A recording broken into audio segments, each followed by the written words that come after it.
Hello and welcome to a brand new edition of Inside Out on the Road. Well, it's a show we focus on individual stocks with in-depth analysis, deep dive into financials, and also tell you about the key risk and triggers going forward.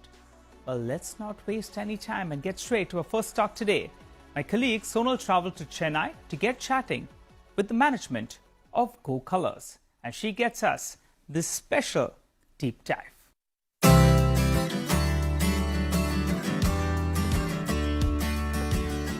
Inside Out is on the colourful roads of Pondi Bazaar in Chennai, and clearly I am not following the theme. But today we are going to talk about a company which is going to complete a year soon on the bourses. It listed back in November 2021 with massive listing gains of 91%. Go Fashions is the company that I'm talking about, which has seen the first mover advantage in the women's bottom wear segment, and they operated under the brand Go Colors, and they saw a shift from the unorganized to organized market here.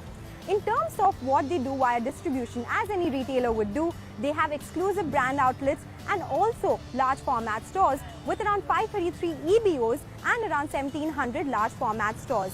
70% of their revenues coming from EBOs, 23% from large format stores and 2.5% from online stores. In FY22, they did revenues of 400 crore rupees, which doubled on a YOY basis because of a low base, margins of 30% and profits of 58 crore rupees. But going forward, what is the plan of the company? What is the premiumization opportunity? And will they be able to continue this growth that they are talking about? Let's find out from the management.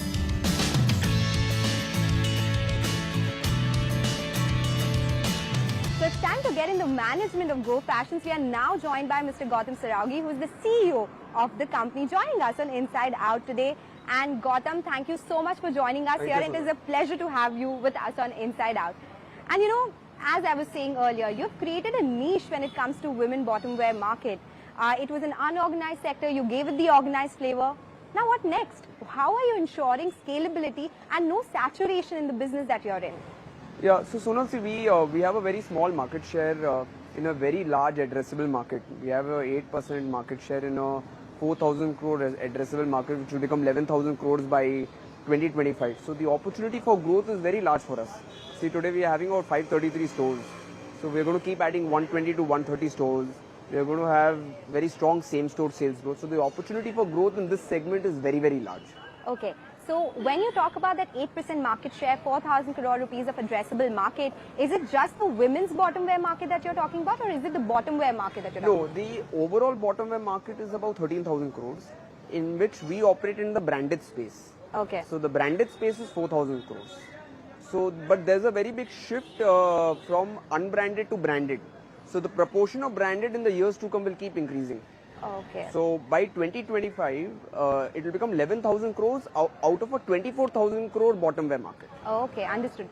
So if that's the case, what is the opportunity for premiumization in that case? The growth that will come in, that you're talking about, how much of it will be driven by premium products? How much will it be by network expansion?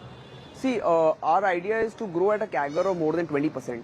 So out of the 20%, we see at least 10% going to be driven by same-store sales growth, and the balance is going to be coming from new store network expansion. Of course, in the earlier years, we are going to grow at a much higher CAGR, but in a long-term CAGR, we see our growth for more than 20%. From a premiumization perspective, our products are very high quality and rightly priced. Our average selling price is currently about 712 rupees a unit, which will settle down between 900 and 1000. Because more than 80% of our products are priced less than 1,000. So we don't want to overcharge the customer or have a very high premium range. So that's why we are consciously keeping the pricing below 1,000 for more than 80% of our products.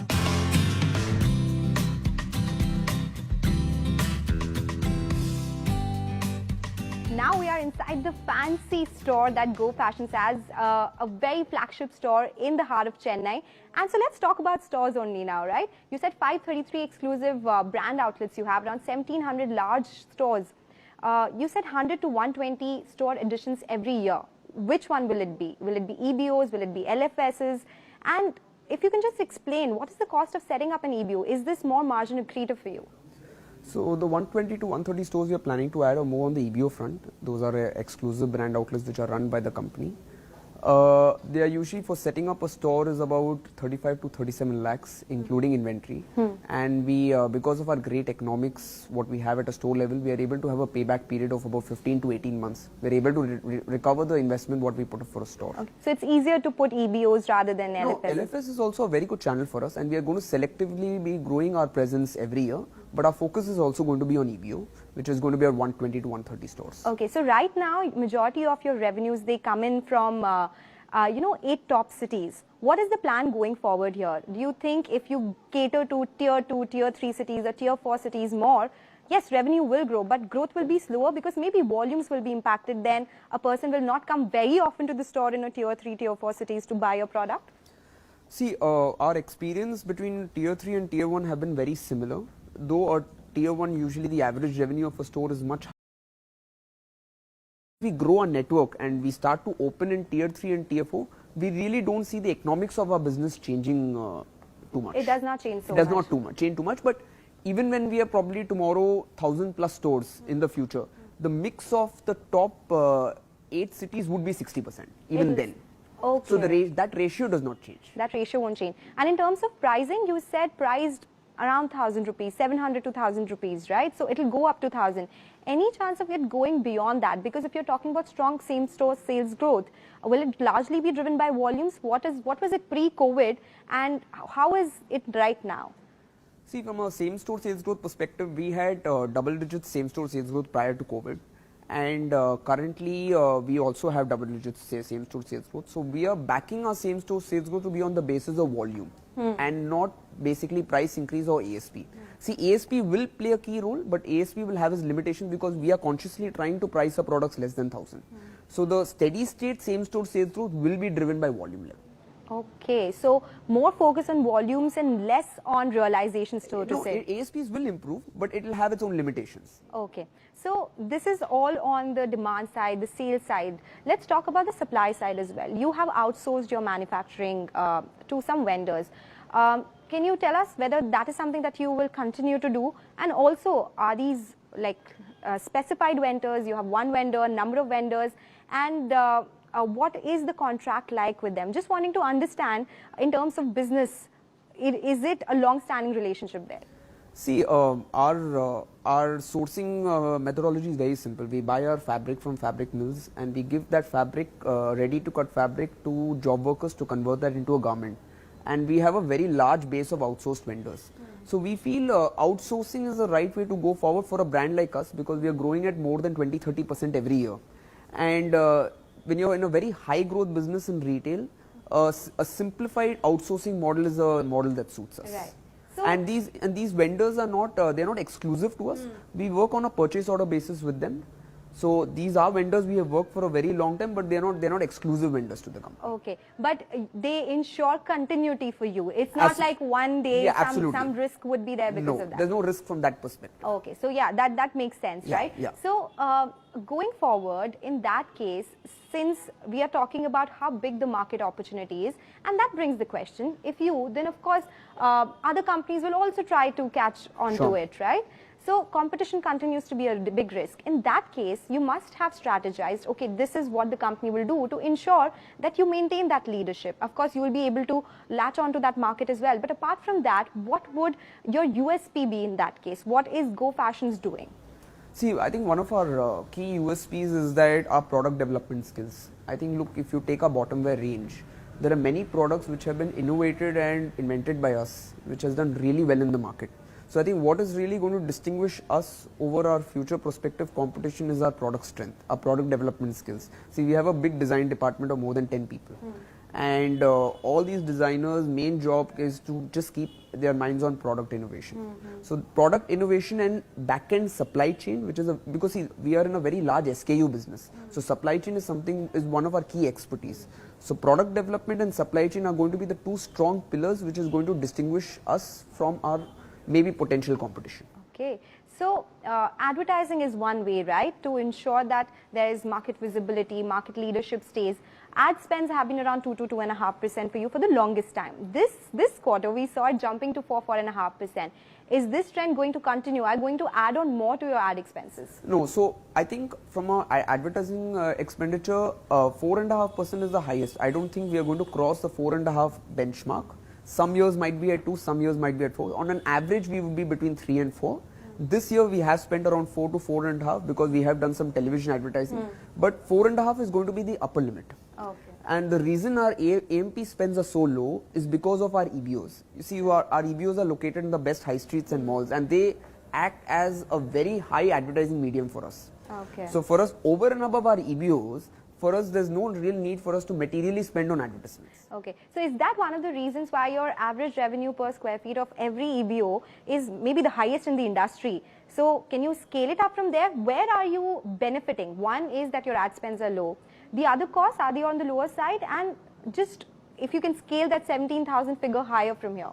See, for us, more than sales per square feet, Sonal, it's going to be very important. Are the averages what a store gives throughput is going to be important. Right. See, for us, potentially, we might take 100 square feet, higher store size. Right. So, rent to revenue ratio might not be the right, so not rent to revenue, sales per square feet ratio might not be the right ratio for us to look at. Our absolute averages of a store, are they improving? So, we would ideally want, so today our absolute average for a store is between 80 to 90 lakhs a year. So does that improve year on year is going to be the real question. How much do you expect that to improve? So that is going to be driven by same store sales growth. So that on a conservative basis, we see that we are able to get a double digit same store sales growth more than 10%. So those averages automatically every year will keep improving. Okay, okay, interesting. So generally in that case, since you spoke about, EBOs, the payback period comes back and the investment is around 35 lakhs with the inventory. 35 to 38 lakhs. 35 to 38 lakhs with inventory.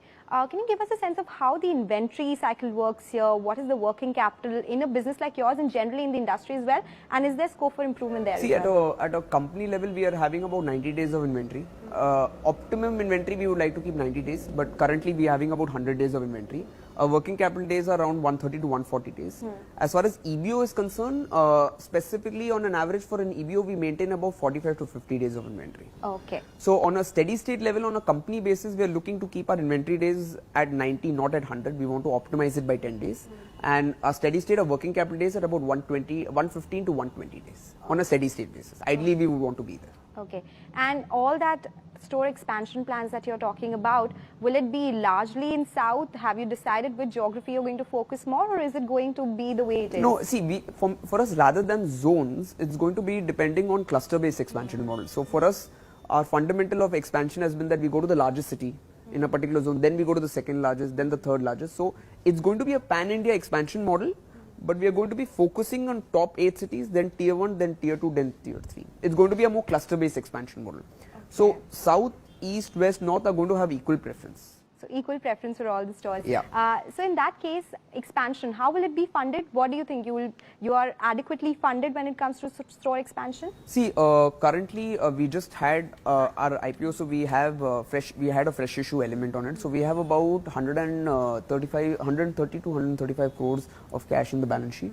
And also the business eventually is going to throw out a lot of free cash. Correct. So considering that, expansion will be well supported by the internal accruals. So no fundraising, no debt required for the company. Let's go across to the next segment, that is online sales. We are in a world which has changed after COVID, right? Online sales still 2.5% for you. Are you planning to scale it up? And if yes, say 2-3 years down the line, will that be a majority chunk as well? Not majority, but so to say in double digits. See, ideally our target is to go to 9 to 10% in the near future. Like rightly you said, it's not going to be a very big channel for us, but we are targeting to at least take it to about 9 to 10% in the coming years. So we are looking at a combination of EBO and online together to be about 85 to 90% of the business eventually. Okay, 85 to 90% is EBOs and online. Eventually we would ideally want it to be. So what about large format stores in that case? No, large format stores would keep growing as an absolute number. It's just that as a channel mix, as a percentage to contribution, it'll reduce. Okay. But the absolute number of large format stores in terms of revenue will keep growing. It's just that EBO and online together will have a higher growth. Okay, understood. So in that case, tell us what is the outlook on margins. Since ad spends, they've increased from 2.5% to 4%, 4.5%. You say, okay, you will not go beyond that. But will it take a hit on your margins? Because 30% in Q1 or FY22 for that matter. See, on a gross margin perspective, we see our GM improving because as the EBO contribution increases, our gross margin in the company level also will keep increasing because our gross margin at the EBO level is 68% and company level is 60%. So the gap between the 60 and 68 will keep reducing. So overall, as the gross margins of the company improve, even the EBITDA margins will improve. But keeping the same channel mix into account, we see a 31 to 32% EBITDA post Ind AS on a consistent basis. Okay, so despite the increase, we don't see affecting the margins. You don't see, okay, the ad expenses won't affect your margins. And what about revenue? Like I said, more than 20% at a CAGR, and the coming years, the initial years, we will have a higher growth percentage. See, currently we are at a average revenue of about 50 to 55 crores a month. So we're looking to scale and reach the 1,000 number as much as possible, as soon as possible. That's interesting, and good wishes to you for that. 730 SKUs, 700, that's the correct number? We have more than 3,000 SKUs. More than 3,000 SKUs? Because each product will have different colors, different sizes. So how do you pick what do you have to buy for your wife then? There's so many options out there. But jokes aside, are you planning on adding more SKUs to that? And yes, so say 2 years down the line, can Go Fashion say, okay, we have around 4,000, 5,000 SKUs. Is that continuously happening for you? See, our new product additions will keep happening. The new products what we come out will not come out with the same number of colors what we currently have as well. Some products might have 20 colors, some products might have 40 colors. But our SKU, there will be some SKUs which might retire also on a long-term basis. But on an overall number, these SKUs will increase. Very hard to say what will be the exact number, but our product additions will keep continuing. Going forward, you'll be increasing your stake in the company. Promoters do not have the 75% stake. Do you plan to take it up to that level sometime, say, in long period of time? As of now, there are no plans. There are no plans. And I just wanted to check, I was checking the shareholding pattern as well. There is an 8% pledge as well. What is that for, and by when will that become zero? We are taking that for some personal reasons, and it is short-term in nature. So we are hoping to close it soon. It was a pleasure speaking with you, Mr. Saraogi. Thank you so much for joining us on Inside Out. Well, all right, that was a deep dive into Go Fashion. But time to slip into a short break. We'll come back with another interesting stock comparison between Sapphire Foods and Devyani International. You don't want to miss this. Stay tuned.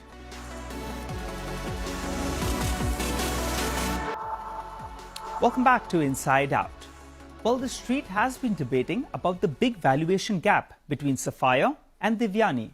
In fact, investors quizzed the management of Sapphire Foods in their Q1 FY23 con call about this gap. The management responded saying that they are focused on business and also on their execution plans, which for them is most crucial. In fact, the management jokingly added that if buy orders come in, then the stock, well, maybe in fact there'll be a bit of narrowing of that gap. But you must be wondering why we're comparing these two names. Well, the reason is Sapphire Foods India and Devyani International, they operate outlets of KFC and Pizza Hut restaurants. Now, both the companies are franchise operators of Yum brands here in India. Which brings us to the point, then what's the difference between these two?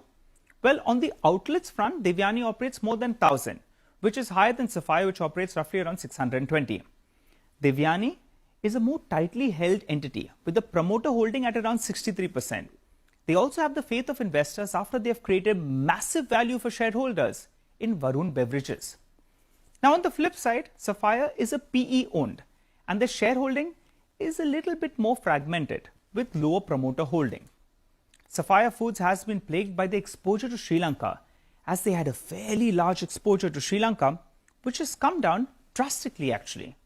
Remember, Sri Lanka has been hit by political developments in the past few months.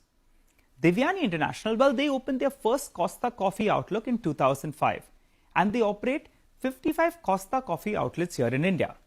Now, Costa Coffee's global business was acquired by Coca-Cola in 2018.